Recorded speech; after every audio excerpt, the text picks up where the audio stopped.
Shall we begin?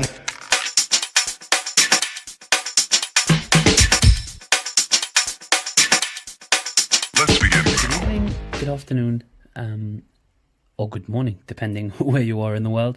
And welcome back to lesson 3 of Arabic in Lockdown with Yusi, or Arabic in Lockdown with Mr. Hana. And we're looking at our 3 next letters, the 3 new letters in the Arabic alphabet, which are Kha, Dal, and Dhal. So we'll start off by looking at Kha, which is the one you can see in front of you right here, and then we'll work our way through the other 2. Okay, so as is the norm for those of you already used to us, if you're new and you're watching this episode, please tune into episode number 1 so that you get an idea of what we're doing over here. So with a fatha, remember we've got that A sound. So for kha, you might remember the shape of kha. It is very similar to ha and jim. So jim, ha, kha have the same shape, but the dot differs in position. So with jim, we have the dot here in the center. With ha, we have no dots. And with kha, the dot is on top. Forget the intonations. Apart from the intonations, the dot is separate. It's part of the letter itself. So with kha and a fatha, it would be kha. So kha, the letter is kha. But with a fatha, it would be kha, or it sound like kha, khi, and kho. So this is the letter that I did say in previous episodes that many people associate with the Arabic language, the KH sound, or the kha sound. Okay, that is actually a letter in the Arabic alphabet. So we go again: kha, khi, kho, kha, khi, kho. Okay, one more time, and then we can move on to our next letter: kha, khi, and kho. Fatha is kha, kasra is khi, and dhamma is kho. Okay, perfect. So we continue to our second letter of this lesson, which is the letter dal. This is how it's written, dal. Okay, so with the fatha, dal would sound like da, and then kasra, di, and with a dhamma, do. So the letter dal is basically the same as the D, the letter D in the Arabic, in the English alphabet, sorry, and it sounds the same, not necessarily written the same, but so it sounds like the letter D.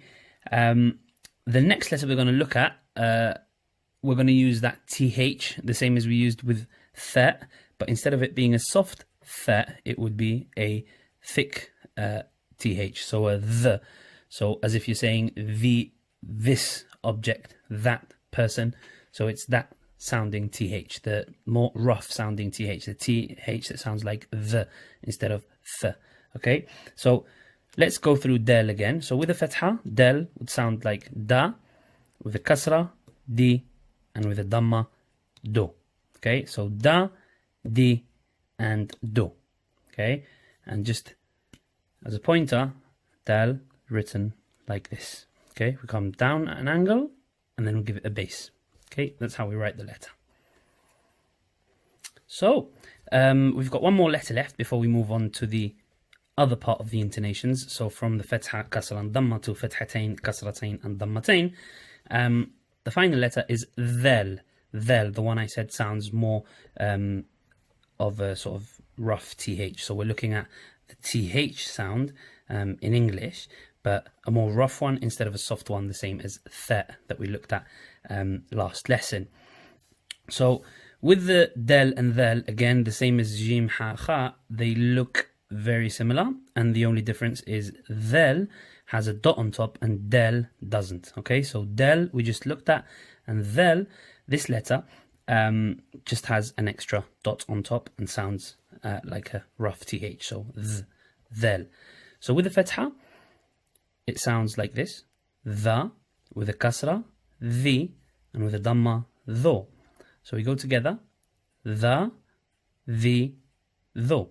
Okay, and as I showed you before how to write down this letter, it's exactly the same. All you have to put on is a little dot above. Okay, so one more time together before we move on to the fathatain, kasratain, and dhammatain: the, and tho. So we move on to the fathatain, kasratain, and dhammatain, where we double up the intonations. And as many of you know by now, if we remember from lesson 1 and 2, the fathatain or two fathas give us an an sound, kasratain is in, and dammatain is on. Okay, so for the letter kha, which is the first letter we looked at today, so kha, KH sound, the letter kha, for fathatain it would sound like this, khan, for kasratain, khin, and for dammatain, khun. Okay, another rule that I don't want you guys to forget is something I mentioned in previous lessons as well. Let's not forget that the way we write these letters when they have these double intonations might change, because depending where the letter is, be it in the center of the word, at the end of the word, or at the start of the word, it might look different. It might have a different shape when you read Arabic writing. And then when we do these double intonations, these letters, to give these intonations more of a drag, might be connected to a stick, the letter elif, like I said, the letter elif, the first letter of the alphabet, or to other letters. Normally it's the letter elif, sometimes it might change. But yes, let's go through this one more time and then move on to the two other letters that we have. So khan with the fathatain, khin, kasratain, and khun with the dammatain. So our second letter today, the one we looked at with the primary intonations, we've got del, or the da sounding. The letter is called del, the letter del, but it sounds like the letter D in the English alphabet, so d. For the fathatain, it's dan. For the kasratain, it's din. And for the dammatain, it's dun. Okay, so we say it again together. Dan, din, dun. One more time. Dan, din, dun. And we can't forget that, of course, some letters in the Arabic alphabet, like I said a second ago, are written differently when they're in the middle of a word. With regards to the letter del, it's one of those letters, the letters del and del, are one of the letters that can be joined on their right side but can never be joined on their left side. So write a little reminder, a little note, because we're going to come across other letters like this later on in the alphabet. These types of letters, so the letter del and others that I will mention as we go along, you can join them in writing. When you're writing a word, you can join them from the right side, but you cannot join them from the left. So it applies to del, and it's going to apply to our next letter, del, that we're going to look at with these intonations. And I will keep informing you which other letters it applies to as we progress through the alphabet.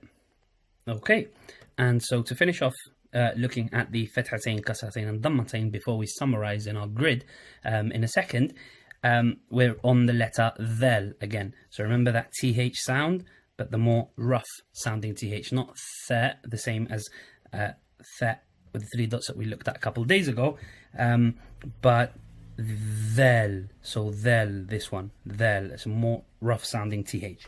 Okay, so we start with the first one, the fathatain, then, then, dhun. Say it again together, then, then, dhun. And one more time, then, then, dhun. And let's not forget as well, I did say it a minute ago, we can join from the right side here, but it can never be joined from its left side. So we can't join it from its tail, but we can join it from here, from the front, but we can't join it from the end over here. Okay, but again, we'll keep looking at that more in depth.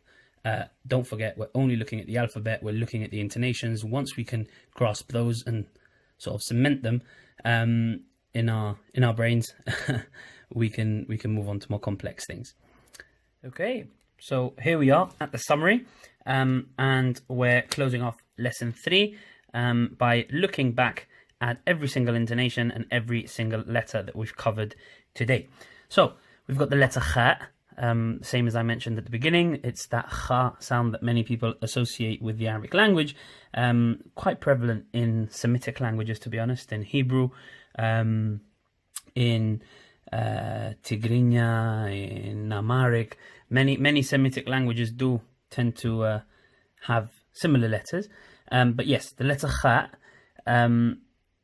and then we've got the letter dal, so that D sounding letter, the letter dal, and then dhal. So we've got that strong, rough TH. Okay, instead of the soft one with tha, we've got the dhal, so a rougher TH. Okay, so let's go through them together with the fatha, kasra, and dhamma per letter. So for kha, we've got kha, khi, and kho. For dal, we've got da, di, do.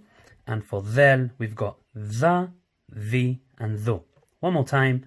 Cha, chi, cho, da, di, do, and the, tho. And we move on to the dammatain, kasratain, and fathatain. And we continue. So for fathatain, kasratain, and dammatain, this is how they'd look, and the same as we've looked at them throughout the lesson, but let's bring it all together, and at least for whoever wants to screenshot and keep for your records and for revision, you can screenshot this little table, and it reminds you quite a bit of what we've done. So kha, del, and dhal are the three letters that we've looked at on the third lesson, which is today's lesson. And let's go through the intonations together twice, and then we can wrap up today's lesson. So for kha, we've got khan, khin, khun. For dal, we've got dan, din, dun. And for dhal, we've got dhan, dhin, and dhun. So one last time. Khan, khin, khun, dan, din, dun, and dhan, dhin, dhun. Amazing as always. Thank you for holding off until now and for following the full lesson. I shall see you guys in lesson number 4. We haven't got much left to complete the Arabic alphabet. We've already almost completed the third. So stay tuned, stay safe, and I'll see you very soon, inshallah. Peace and love, peoples.